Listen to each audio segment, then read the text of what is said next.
Egor got married for great love. He met his fate at his aunt's apartment. He worked as a driver of a small truck in the late 90s, carried things from the warehouse and back. One day, Jaeger's mother asked him to take a bag of groceries to her sister on the other side of the city. The mother's sister became seriously ill. She is single. There are no children. So I had to help. Egor took the bag to the third floor, rang the doorbell. A young girl opened the door.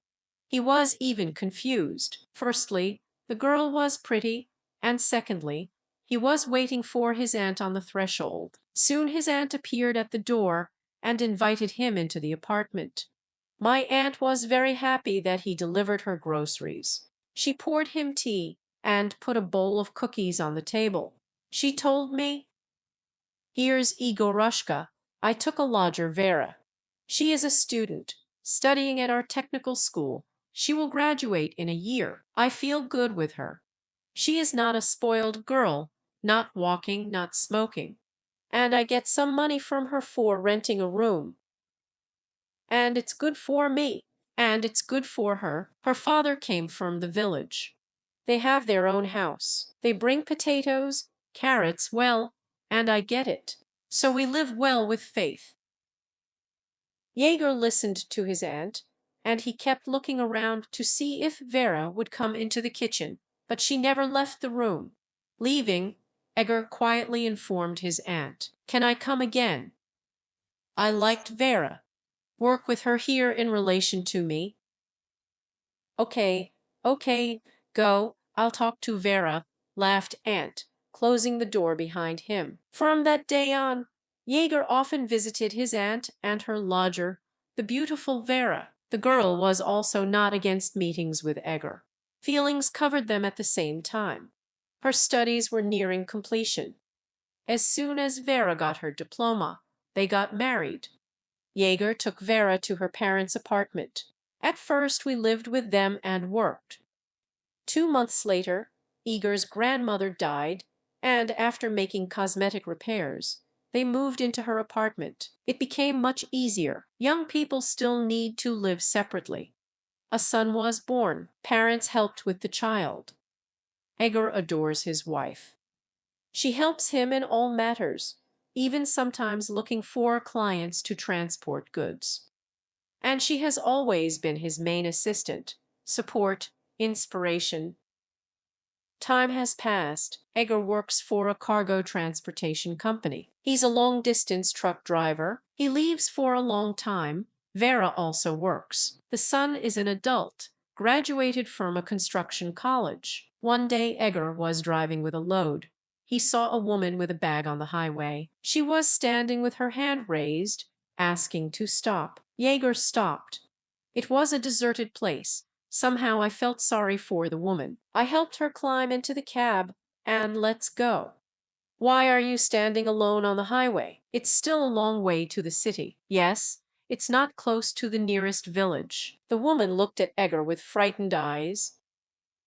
"My friend dropped me off. We don't live together. We meet sometimes. We were driving from my mom's, word for word, and we had a fight. He cursed me and kicked me out of his car, drove away, throwing goodbye. As you want, so get there. Don't wait for me and don't look for me." That's how she was left alone on the road. It's scary. There are few cars. It will be dark soon. Where do you live, and what is your name? Hope. You can Nadia.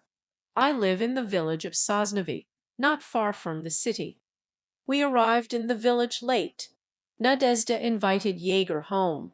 She lived in her own house. At first he refused, but she said she had to thank him somehow. "Come in.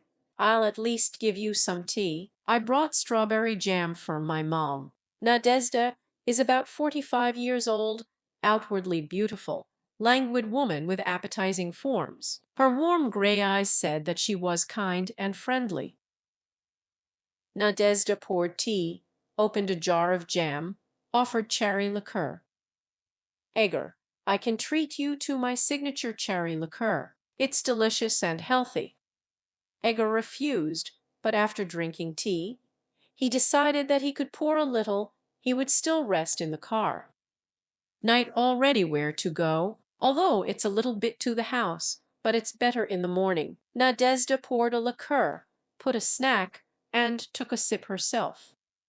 How they ended up in bed, Egor did not understand, although he drank a little, but he was exhausted. Nadezhda offered, but he did not refuse. In the morning he felt well, rested, cheerful. Nadezhda, as if nothing had happened, cooked him breakfast, fed him, and Yegor was about to leave. Nadezhda, hugging goodbye, said, "If you pass by, I will always meet you. I liked you, calm, kind.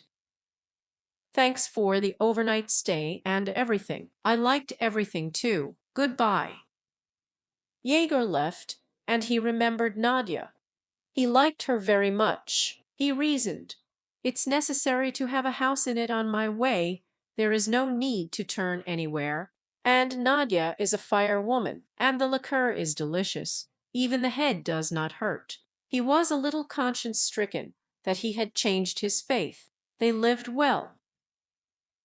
True, he cheated on her a couple of times on the road, but it was fleeting. She doesn't know anything about it. He hoped Vera wouldn't find out this time either. On his next trip, Yegor phoned Nadia that he would be passing by. "Come on in, Egor. I'll be waiting for you." A man on his way to a business trip spent the night with Nadia. In the morning he went on. She called him, said she was bored and waiting. On the way back, Yegor also stopped by. That's how their road romance loaded up. On the way to one side and back, Yegor stayed overnight at Nadia's. She always welcomed him with joy, cooked, fed him. By the way, she cooked and baked pies very tasty. So a year passed. Egor completely abandoned his family, from business trip to business trip. I couldn't wait for the next trip. Vera suspected something was wrong. "Egor, why are you so eager to go on a business trip? Won't you have time to stay at home? You need to go faster already. Have you got a woman somewhere on the side?" "I've heard truckers do it." "Why are you listening to everyone? It's just that the more trips, the more money I get.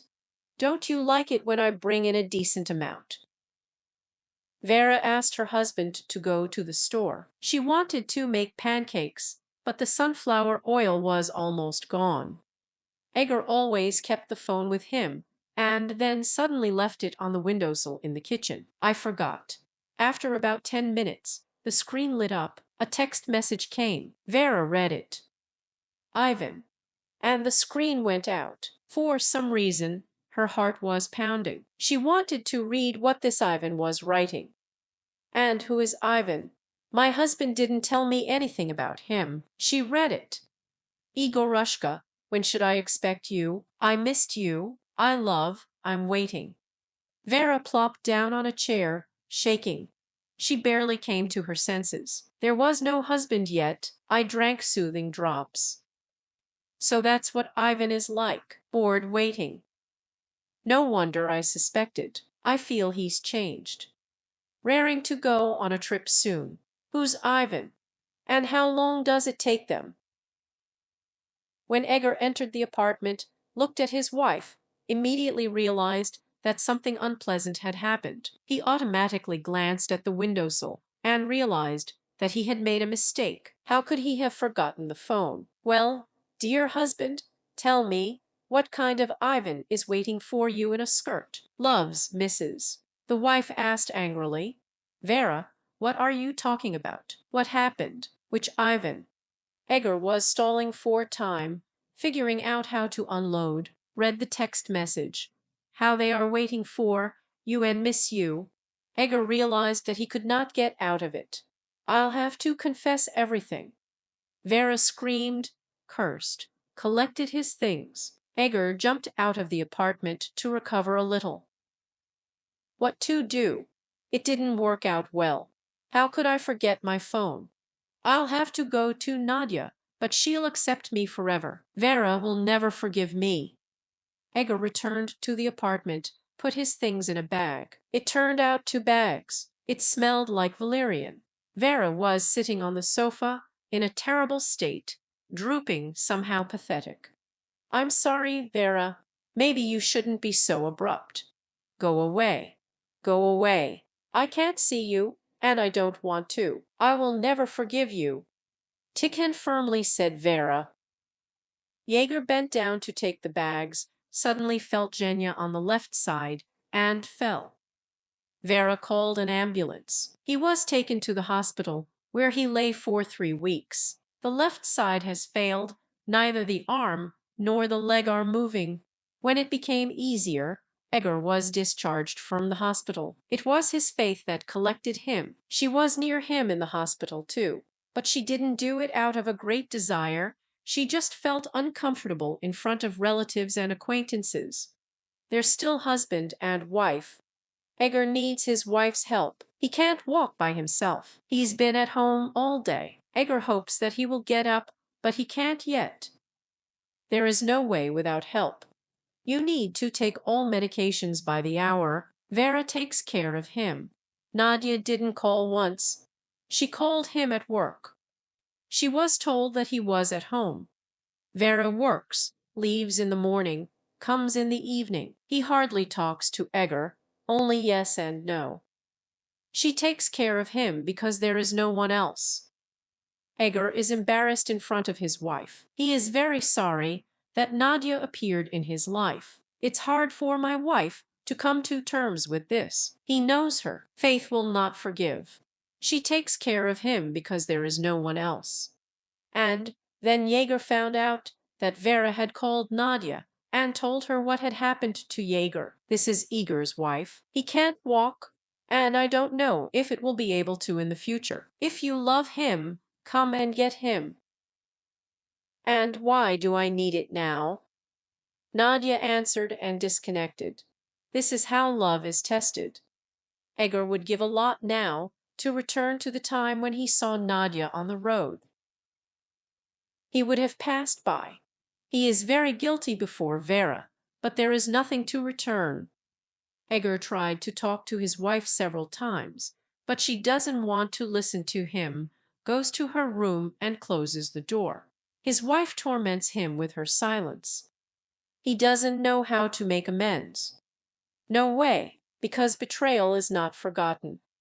Now he is completely dependent on his wife, and it is not known which of them is more difficult, his wife or Egor. He is constantly thinking about the moment when he may get back on his feet.